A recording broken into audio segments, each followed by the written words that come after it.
Sorry. All right.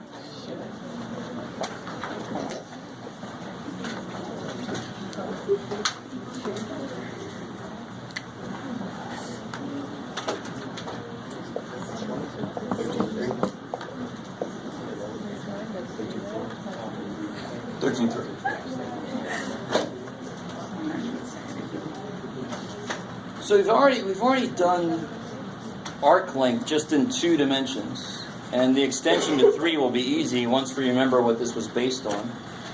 So I have some function, and I want to know the total arc length from something to something else. So it's going to be some type of what? How am I going to? I want to gather the arc length from one point to another. So what's it sound like I'm going to use with calculus idea? Integral. I want to integrate all these little infinitesimal arc lengths.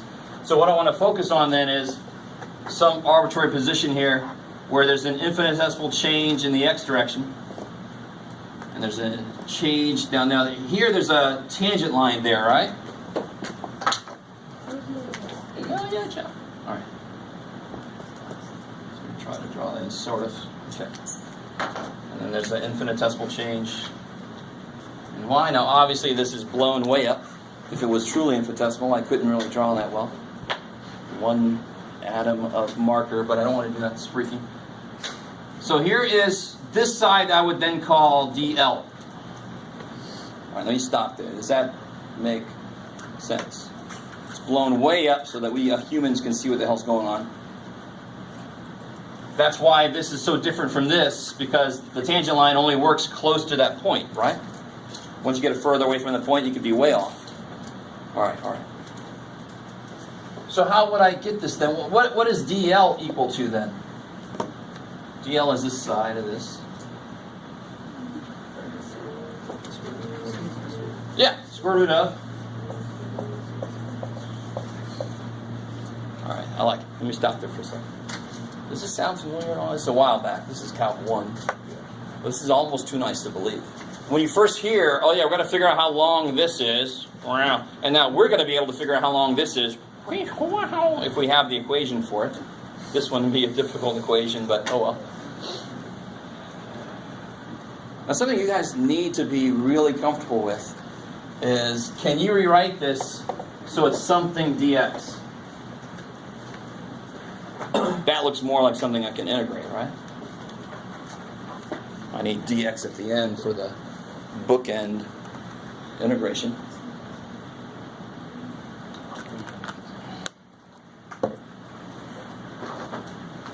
So what's the square root of dx squared? Dx. So somehow I want to take a dx out. If I take a dx squared out of this and square root it, it's dx. And I'm left with what here? 1. That's dy over dx. All right. So maybe this looks familiar to you guys. Right, so L equals that. Okay, let me stop there for a second. Now what's really beautiful is when you have a position that you can go multiple directions from. So when I want to do parametric derivatives, what's really kind of funny is, instead of doing what we did, so this is one thing you could do. You have it non-parametric. If I have it parametric, I probably want an integral over what? Not x, but it's parametric, so I want integral of dt. I like it. So I'm going to take this position again. I'm going to start over from here, because this is true no matter what the hell I got going on. This is simply true. But I don't want a dx, I want a dt. So now I want to somehow take a dt out of this. Or maybe what makes more sense is I want to multiply this by dt over dt. Is that cool? Oh. So taking a dt out of something that has no dt is a little weird. Plus I keep thinking delirium tremors, and that's not really what's going on here. So I've got, bring this in, and I've got dx dt squared plus dy dt squared dt. So now this would be if I have it, if I have everything parametricized and I know what t goes from to, then I can integrate. And I think we normally do alpha, beta for parametric. I can't remember. Yeah. And now it's for n dimensions. Beautiful. And since this is based on Pythagorean theorem, does Pythagorean theorem really care how many dimensions you're in? I can very easily add a dz squared there, right? I like it. So let's write that out, and let's see if there's an easier way to write that.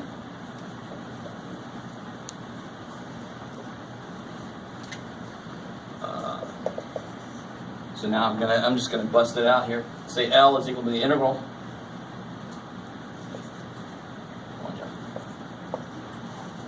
Dx dt squared.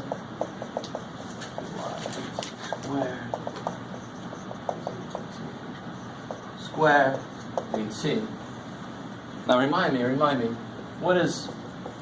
how could I represent this in general?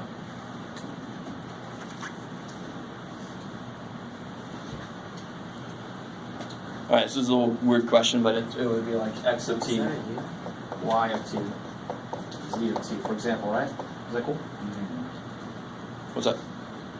Nothing else. Just like, yeah, my poor little t. So what's r prime? Forgive me without the vectors, but that gets a little old. Yeah, dx dt, I'm looking right, of t, dy dt, dz dt. Now what's the connection between these two things then? What's inside there and this? This would be the length of this. You guys see that connection? So I could rewrite this as the integral from alpha to beta of r prime of t, length,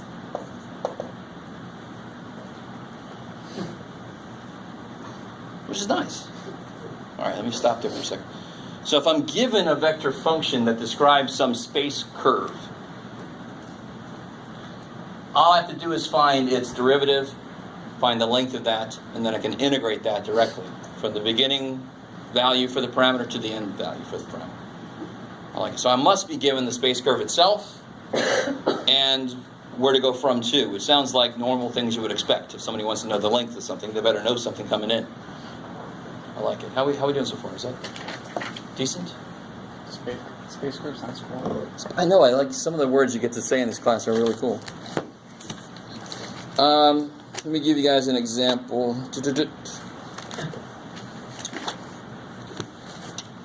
Oh, sure. So what if I had this here?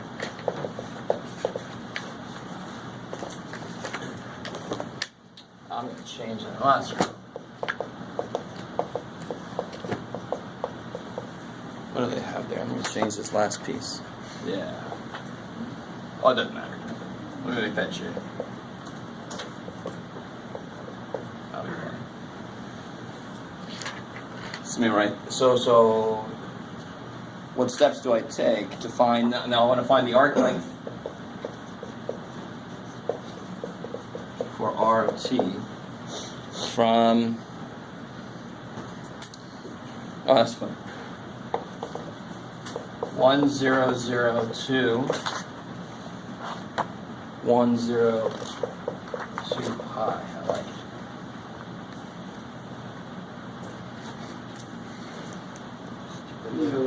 So there's two things you need to figure out. There's actually one. They've already given me r of t, so there's two. I got to do r prime, find its length, so I'm calling that one. And then what else do I have to figure out? The limits, right? And they basically gave it to us, sort of. I don't think they gave it to us any more directly than that. No. So let's start with the limits first. I mean, what must the limits be to take me from there to there? Sort of as a giveaway for the last piece. So it's from... Oh, there's a T there. My bad. There's something in there. Now it's better. Now it's a giveaway. So T has to go from 0 to 2 pi. I like it. And if it does that, of course, cosine of 0 is 1. Cosine of 2 pi is 1. So that's why the first two stay the same. I like it. So they have to either give you the limits directly, or they have to give you a way to figure them out.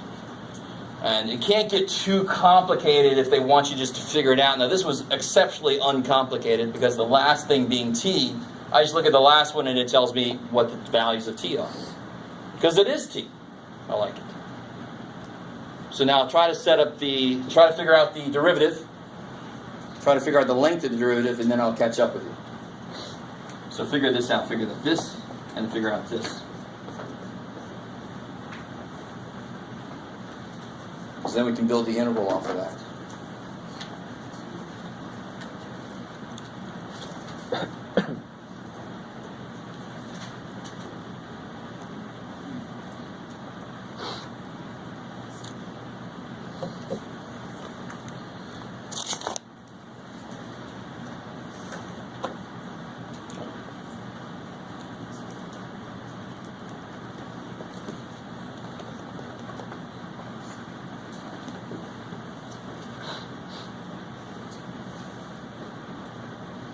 One.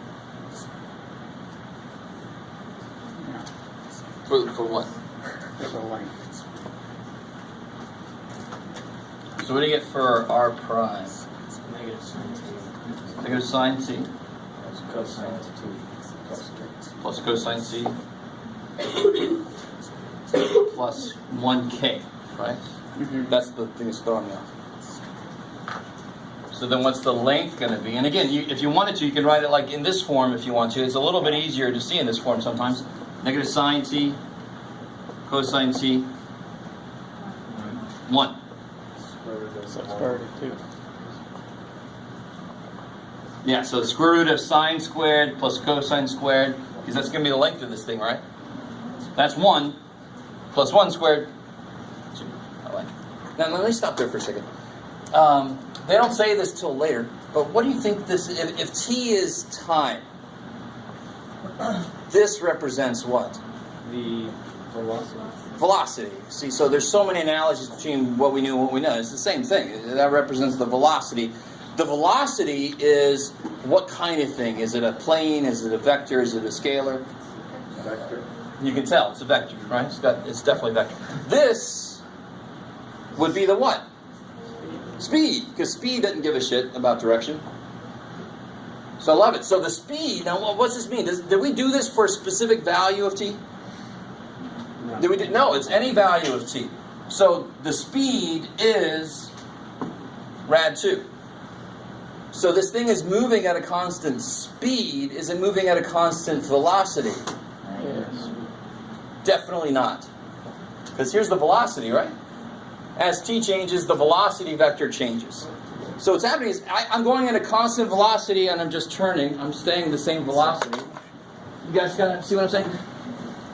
Where I lay my velocity down in terms of the components I, j, k changes as I move, but my speed in whatever direction I'm going doesn't change. That's what these two things tell me. So this is the total speed. It stays constant, but it just divvies it up amongst the x, y, z directions differently as you let t change. So the velocity is changing in respect to the plane? The velocity is changing in respect to the time, if I call this time. Okay. Is that cool? I like it.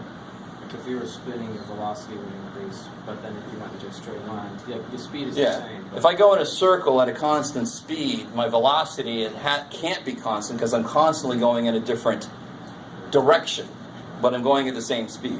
That's what this is capturing. I like it.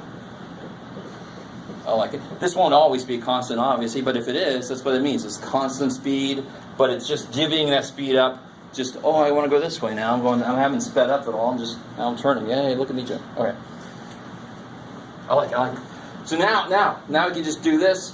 We know that alpha and beta. I don't need to book out all that specific, but all from 0 to 2 pi. R prime of t is rad 2 dt. Almost too nice to believe.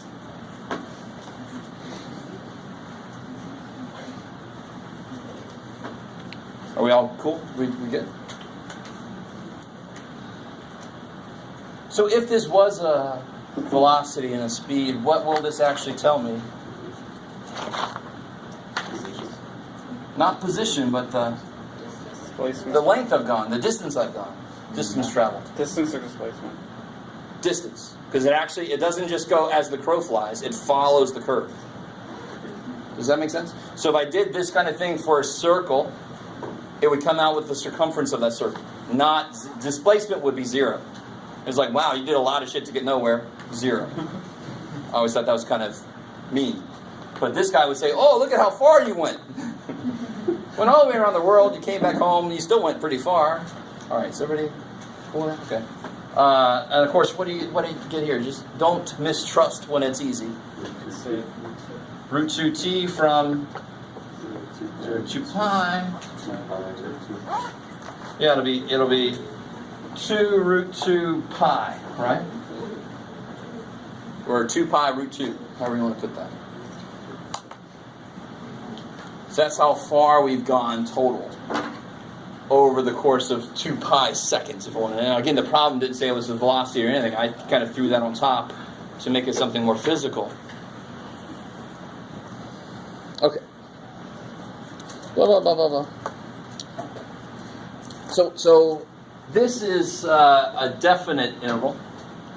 Now, there's a whole purpose why we do what we're about to do. We're going to build today. We're finally going to answer a question that I remember I kind of had was when I was in calc. You do talk about like the concavity. The second derivative tells you, what does it tell you? I just gave it away. Concavity. Is it concave up, concave down? But what's more interesting to me is if it's really tight versus if it's really not. There should be some way to capture that idea. So we're finally going to learn the curvature of something.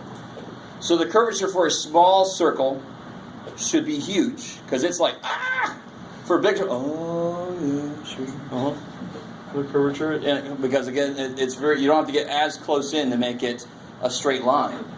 So it's not really curving as quickly. So curvature is sort of a measure of how quickly it's curving. So it goes a step further than just concavity. Concavity really just tells you what direction it's curving, right? It's like, oh, good job, concavity. I want to know how quickly it's curving. All right. So here's what we're about to do. We've got this here. Oh, I could have left you, but sorry. Go away. So if I make this not definite, make this indefinite, we call this the arc length function. So it's just the same thing. That seems amazing. Let me just write it this way.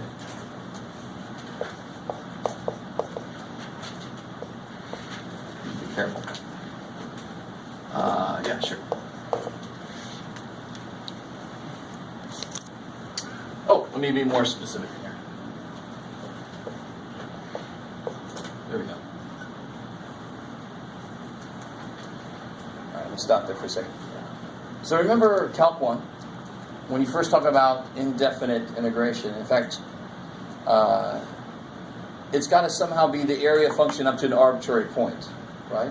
So from some point up to whatever point you want to go to, that's what this means.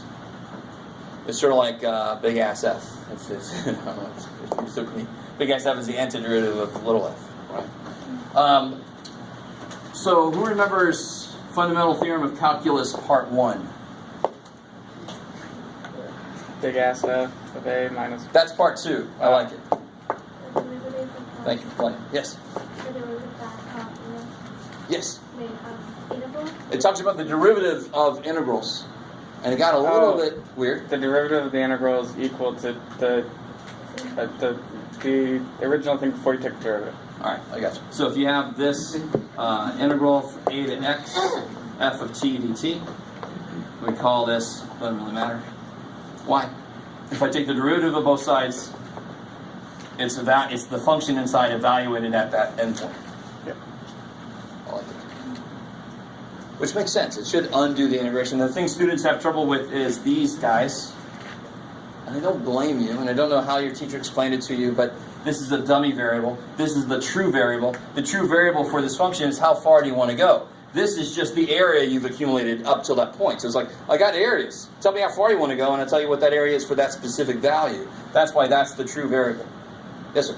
Well, I mean, for that to be completely true, you have to be starting at a function value of 0. No, definitely not. Why? Because, all right. Let me see. Oh, because you took a derivative of it and the c's gone. Yes, c's gone. Whatever that is, it would be a c, and I'm taking the derivative, so it's gone. So let me. So what would this be? This would be big ass f of t of x, actually, right? Minus big ass f of a. Is that cool? That's f talk 2. Now, if I take derivatives of both sides, that goes away. So it doesn't matter what that is. Doesn't matter where shit, as long as it's constant. If it was an x also, you have to do that weird where you break it up. It's this integral plus that integral. You got to minus the flip it and all that kind of weird shit. Oh, all right, maybe. Sort of remember? Okay. So what's it got to do with anything? I don't know. So there. What's ds dt?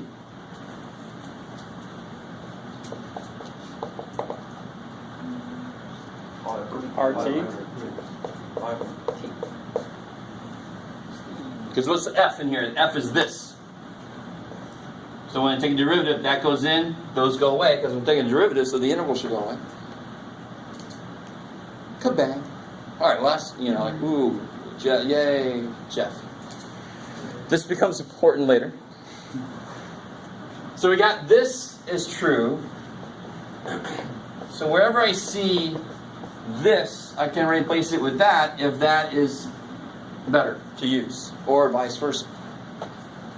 All right. Okay.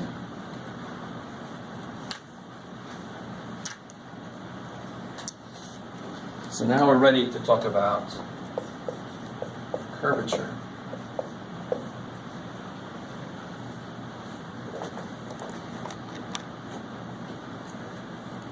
So I really appreciated the people that came up and asked me about that one problem on the test.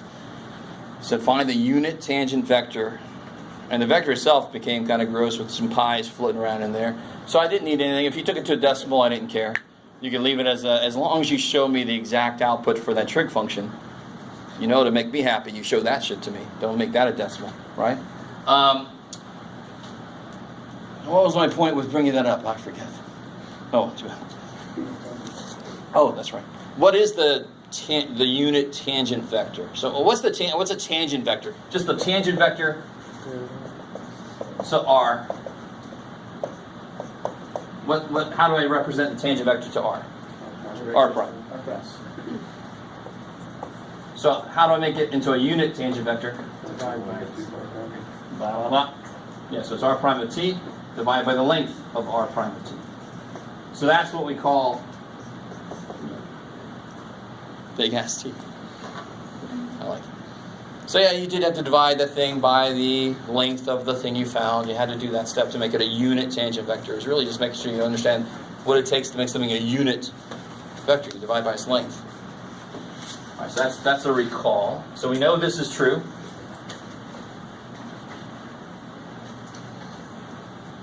We know this is true. Put this over here.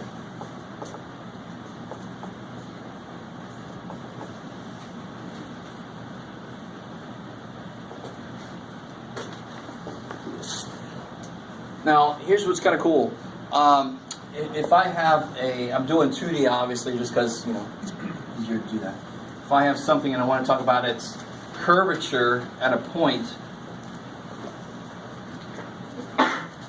So let's say I have where would the R prime be at this point here? It would be just that direction, right? Of course, right? So all that t does is make it to a unit vector, so it doesn't change the direction. Is that cool? Just makes it a unit vector. So why would I say, let me make this even more pronounced here. Make one of these kind of like really...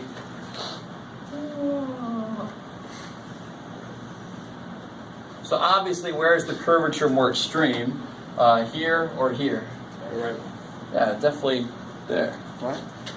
So here, what's happening to the tangent vector as I move along? What's happening to the tangent vector? It's changing, but is it changing? It's changing slowly, right? As I move along the arc, the tangent vectors, the change in the tangent vector is slow. And of course here, as I move around this area, it changes very, very quickly.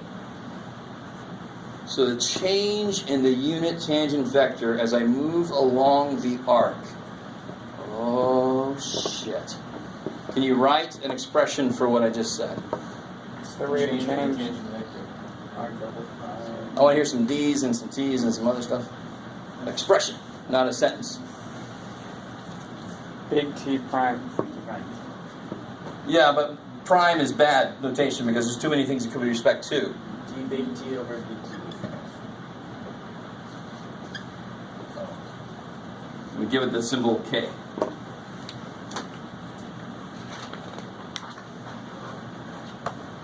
So this is with respect to the arc itself.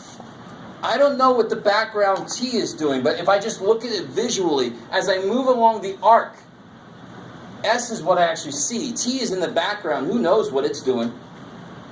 I really want you to kind of get that. I don't know. Say it over again.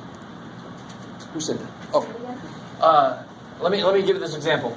How do you parametricize this circle of radius 4? Sine equals 4, so cosine squared plus sine squared equals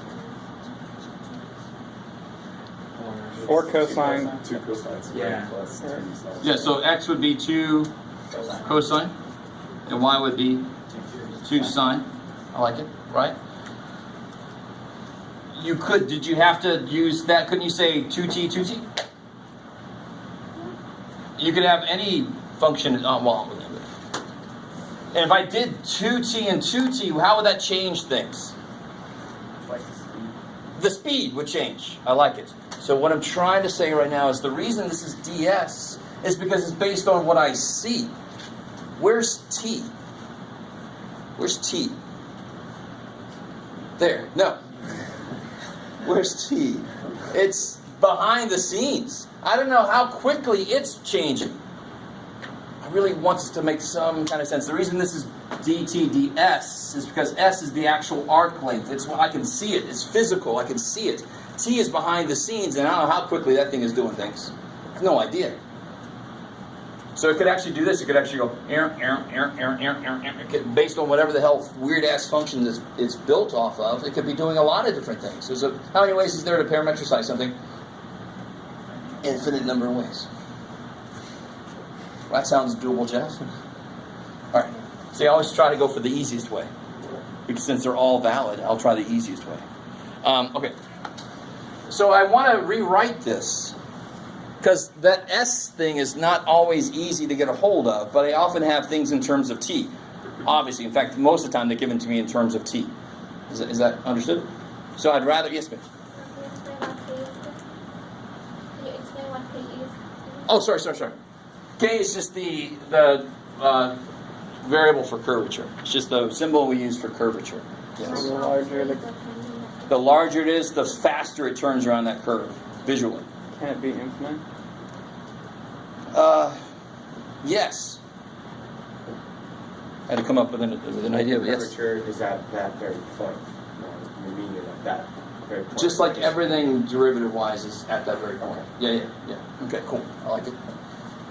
All right. So I want to play around with this. You put that there for a reason, Jeff. Don't take it away. So is this cool if I do this? You guys you did it, so it must be cool. Yeah. Wait.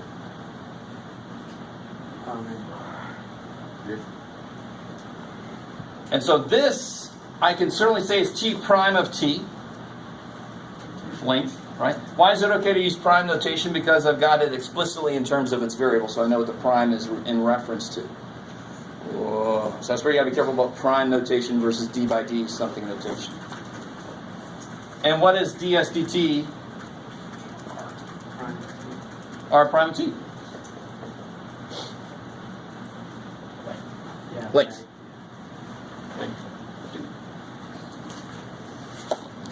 Oh yeah. Then we get this. All right.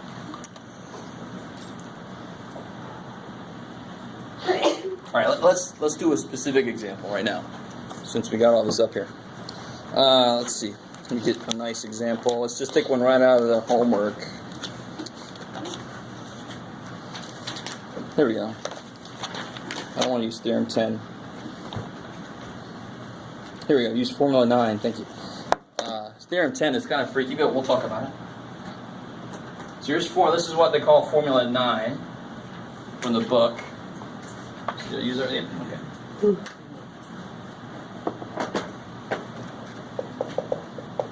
Line curvature of. Where'd you go? All right, let's do this one. This one doesn't look too evil.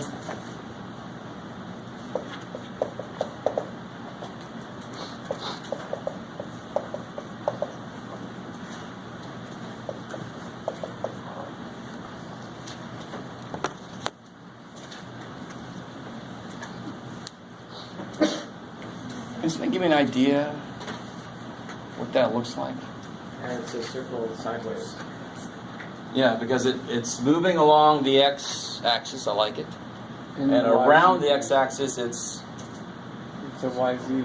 spring, right? It's like this would be a circle in the what plane? YZ, YZ, right? And then this pulls it away from the YZ plane. As t grows, the x value component grows, it moves along, and it's just going to keep repeating itself. But instead of making a circle, since I'm pulling it away from that plane, it's going to make that spring. I like it. So that's a quick way to kind of investigate what this thing looks like. So now, how do I find the curvature? Well, what do I need to figure out? It's Good. I need to know r prime, so I can figure out its length. What else do I need to know? And once I got those two, I'll try to remember its length. because what's this again? What's t of t?